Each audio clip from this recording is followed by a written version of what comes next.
नारायण नारायण नारायण। सच्चिदानंद रूपाय विश्वोत्पत्त्यादि Hathaway तापत्रय विनाशाय श्री कृष्णाय वयं नुमः।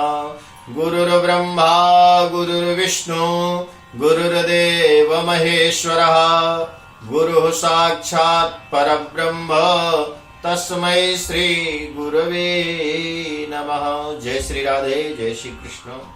आइए आज सोमवती अमावस्या व्रत के बारे में समझते हैं। सोमवार के दिन जो अमावस्या पड़े तो उसे सोमवती अमावस्या कहते हैं। इस व्रत को करने से व्यक्ति के समस्त पातक नष्ट हो जाते हैं और पुण्य का उदय होता है, सौभाग्य की प्राप्ति होती है। किसी की कुंडली में यदि विष योग है तो विष योग दूर होता है। और इस व्रत का विधान ये है, इसमें गंगा में जाकर के स्नान करें, यमुना नदी में जाकर के स्नान करें, नदियों में स्नान करें। और यदि गंगा यमुना में स्नान करना सुलभ न होवे तो घर पे ही गंगा माता का ध्यान करके और स्नान करें। स्नान करने के बाद फिर जावें, पीपल के वृक्ष की परिक्रमा लगावें, उसमें सूत लपेटें कच्चा धागा और फिर ओम नमो भगवते वासुदेवाय महामंत्र का जप करते हुए पीपल की प्रदक्षिणा करें।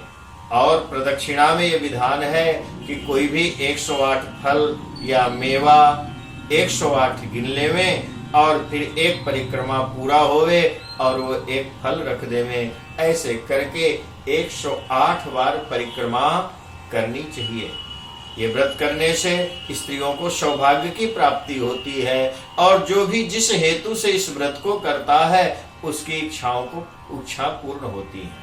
ये व्रत सोमवती अमावस्या के दिन से आरंभ करना चाहिए और फिर 1 वर्ष तक या तो जब तक इच्छा होवे उसको हर एक अमावस्या को पीपल की प्रदक्षिणा करते रहना चाहिए। इससे सौभाग्य की प्राप्ति होती है, धन धान्य की प्राप्ति होती है, आयु आरोग्यता की प्राप्ति होती है।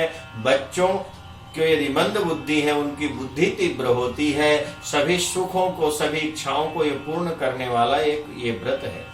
एक इसमें कथा प्रचलित है। एक नगर में एक साहूकार रहता था।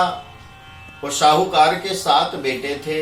7 बेटों का विवाह तो कर दिया और एक बेटी थी, बेटी का विवाह का योग नहीं बन रहा है। उसी के घर में एक साधु महात्मा रोज भिक्षा मांगने आते थे और जब साहूकार की पत्नी भिक्षा देवे तो सौभाग्यवती का आशीर्वाद देते थे, जाओ पति के साथ सुखी रहो। बहुएं जब भिक्षा देने आवे तो उन्हें भी सौभाग्य का आशीर्वाद प्रदान करते थे और जब बेटी आवे सीधा प्रदान करने तो बेटी से ही कहते थे सुखी रहो, माता पिता के घर में आनंद करो।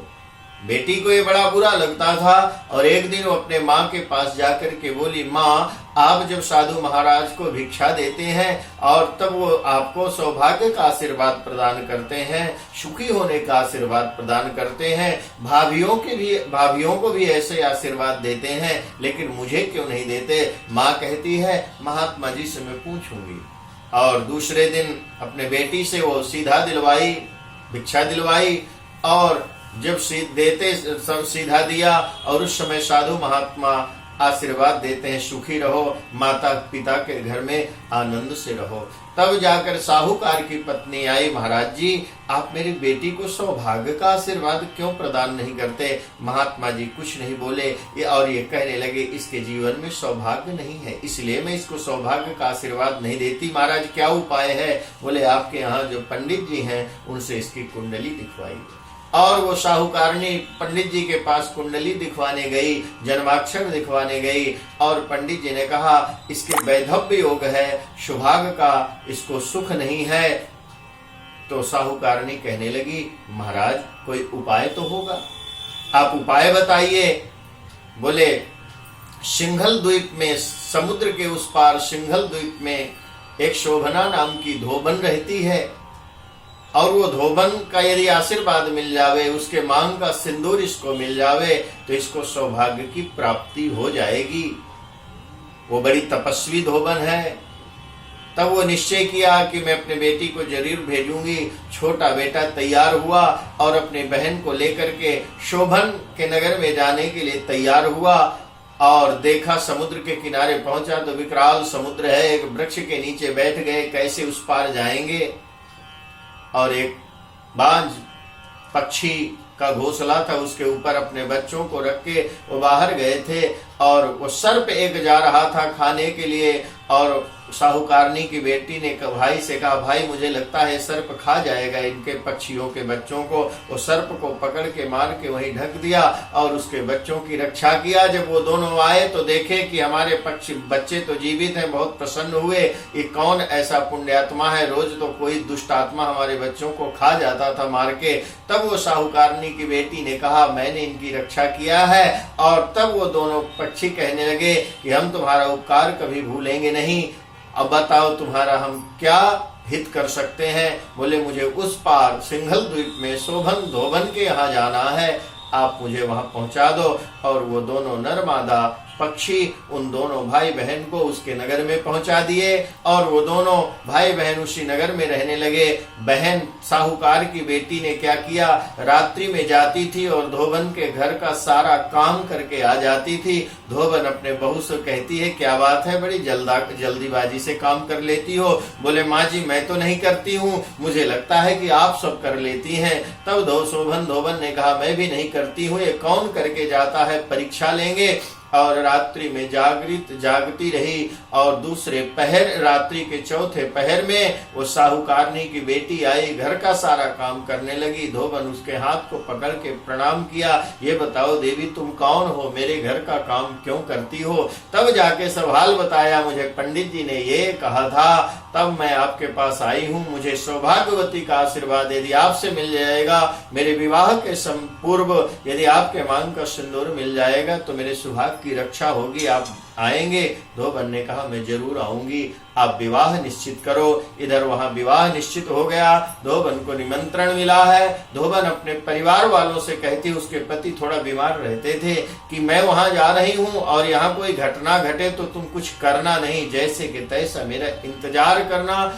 धोबन वहां पहुंचती है। विवाह के पहले अपने मांग का और उसके पूर्व उसने कहा है कि मैं मांग का सिंदूर तो दूंगी, तुम ये कल सोमवती अमावस्या है, तुम सोमवती अमावस्या का व्रत प्रारंभ करना और मैं जरूर आऊंगी। साहूकारनी की बेटी सोमवती अमावस्या से व्रत प्रारंभ किया और हर अमावस्या को व्रत करती रही, पीपल की प्रदक्षिणा 108 करती रही और उसको फिर ब्राह्मण को दान देते। कैसे इसमें विधान है कि पीपल की प्रदक्षिणा करें, उसमें जो फल इत्यादि होवे किसी वेद पाठी ब्राह्मण को दान देवें अथवा तो कन्याओं को बांट देवें या तो प्रसाद में सबको बांटें, उसको घर में रखना नहीं चाहिए। वो प्रत अमावस्या को ऐसा करती रही। विवाह का समय आया, शोभन धोबन पहुंची और विवाह के पूर्व उसको आशीर्वाद दिया, अपने मांग का सिंदूर दिया और उसके सुहाग की रक्षा हुई। इधर उसके पति की मृत्यु हुई, उसको पता चल गया कि कुछ अनहोनी हुई है और वहां से वो चल दिया।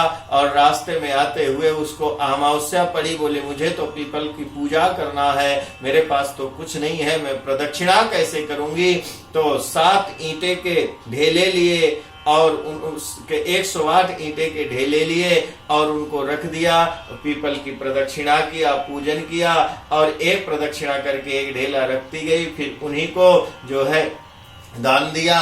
और जब वो वापस आई ब्राह्मणों को दान दिया। ब्राह्मण लेने से तो इनकार कर रहे थे, लेकिन जो ले लिए, जब अपने घर देखे तो सोने और चांदी के वो टुकड़े बन गए हैं। बड़े प्रसन्न हुए ब्राह्मण। और जब घर आई तो यहाँ ये दशा देखी, मेरे पति नहीं है। गोद में ले लिया और कहने लगी कि इतनी अमावस्या तो मैं किया हूँ, तो उसका फल तो मैं उस साहूकारनी के बेटी को देकर आई हूँ, लेकिन कल जो मैं अमावस्या का व्रत की हूँ उसका जो पुण्य है मेरे पति को प्राप्त होवे। और जैसे ही उसका बोलना था, उसके पति उठ करके खड़े हो गए। ये अमावस्या व्रत का विधान का फल है। सोमवती से अमावस्या से व्रत आरंभ करना चाहिए। ये सौभाग्य को प्राप्त कराने वाला है। ये सौभाग्यन स्त्रियों को ये व्रत जरूर करना चाहिए और ये व्रत सब मनोकामना को पूर्ण करने वाला है। जिसके कुंडली में मंगल दोष होवे, वैधव्य दोष होवे, उस वैधव्य दोष को ये व्रत दूर करने वाला है। तब से ये, जब से ये धोबन अपने मांग का सिंदूर प्रदान किया है साहूकारनी की बेटी को, तब से उत्तर भारत में कई कई जगह ये प्रथा भी चल गई है कि विवाह के पहले धोबन के मांग का सिंदूर लगाया जाता है। ये तभी से प्रथा चली है। इस व्रत को आप लोग जरूर करिए। ये विष योग को नष्ट करने वाला है, शुभत्व को प्रदान करने वाला है। जय श्री कृष्ण, जय श्री राधे।